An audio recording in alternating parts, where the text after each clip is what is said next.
Hey guys, and welcome to another recent viewing video. And this time around, actually yesterday, since I didn't get a chance to do this right after I watched the movie, but anyway, I watched Hotel Transylvania, the first one, in preparation for hopefully sometime in the next week or so getting to watch the sequel now that I've picked that up.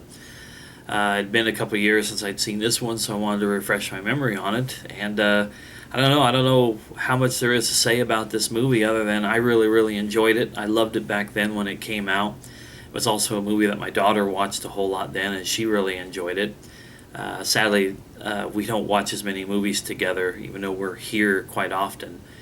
She is really into her gaming and watching YouTube and other stuff that she takes after me with. But I've always been a big fan of these like CG animated movies. I think for me it started with the Shrek movies because I have never actually seen any of the Toy Story movies all the way through.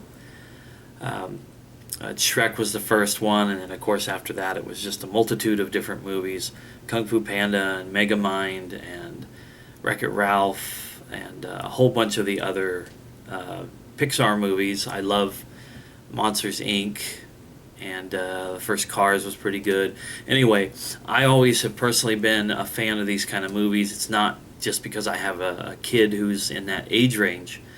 And Hotel Transylvania I thought was a nice fresh take, or at least a new installment of a CG movie coming out from somebody that wasn't DreamWorks or Pixar slash Disney.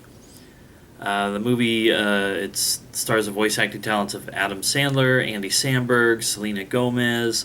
I think there's like Kevin James, David Spade, CeeLo Green, Fran Drescher. There was a whole bunch of other ones I'm sure I'm probably forgetting about at this point. Steve Buscemi. But it was well voice acted, well animated, and I kind of hate to borrow from somebody else's review of this, but they pointed out the fact that the movie just goes from start to finish. It's very fast paced. I don't want to say action packed. I just mean that like there's not a lot of just sitting around talking scenes. There's some story and exposition that's done in little scenes, but for the most part, it's just kind of continuous action. And the movie is about but the Count Dracula vampire who decides that he wants to build a sanctuary for monsters, other people of his kind and similar monster kind, from mummies to werewolves to big slime ball aliens and undead zombies, you name it.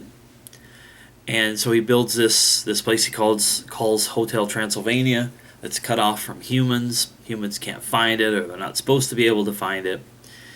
And in the meantime, he's also a single dad raising his daughter named Mavis, who in the course of the movie, the main setting of the movie is all these people are coming to the hotel and they're going to be celebrating her 118th birthday. I guess if you're immortal, then you can celebrate what would be your 18th birthday when you're 118. So you got this two things going on. You got the hotel and the sanctuary for the monsters, and you have Mavis arriving at her 118th birthday, which she considers herself now to be an adult, and she wants to go out into the world and experience the world, despite the fact that her dad has told her humans are bad, you don't go out into the world. Of course, they're vampires, they can't go out in the sunlight.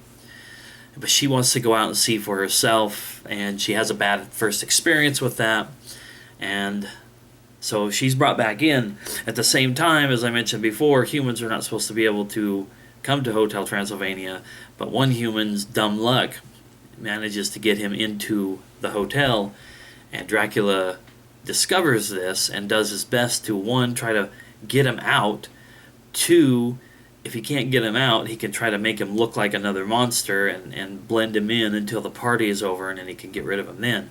But of course, Mavis discovers this guy and says, oh, this is somebody my age. And she falls in love, or zings, as they put it in the movie.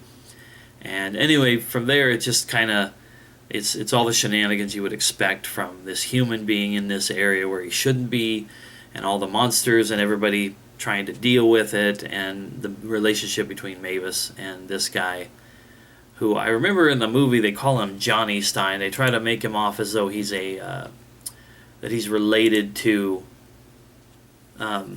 Frankenstein, that he's a cousin. Part of him is cousins with part of Frankenstein's right hand.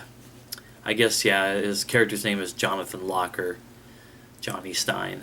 So, anyway, and that's kind of where the movie goes towards, this relationship and maybe better relations with the humans, or realizing that they're not seen in such a bad light by the humans as they had been 100 or 200 years ago when it was pitchforks and, fire bad. And so that's going to lead up to, like I said, my eventual watching of Hotel Transylvania 2, which I guess I haven't showed yet in a pickups video. I won't until the end of the month, but I have Hotel Transylvania 2. That's why I wanted to watch this.